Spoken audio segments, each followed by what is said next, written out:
بسم الله الرحمن الرحيم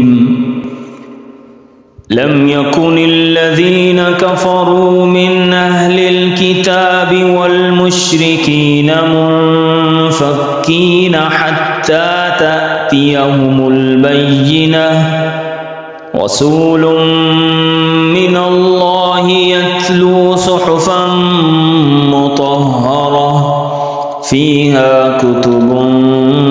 قيمة وما تفرق الذين أوتوا الكتاب إلا من بعد ما جاءتهم البينة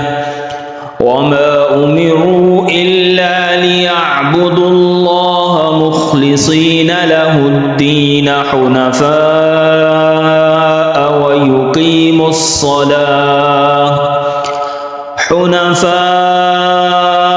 ويقيموا الصلاة ويؤتوا الزكاة وذلك دين القيمة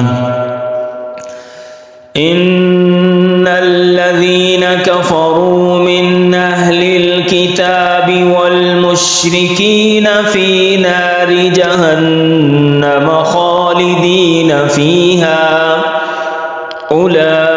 أولئك هم شر البرية إن الذين آمنوا وعملوا الصالحات أولئك هم خير البرية جزاؤهم عند ربهم جنات عدن تجري من تحتها الأنهار خالدين فيها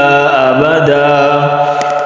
رضي الله عنهم ورضوا عنه ذلك لمن خشي ربه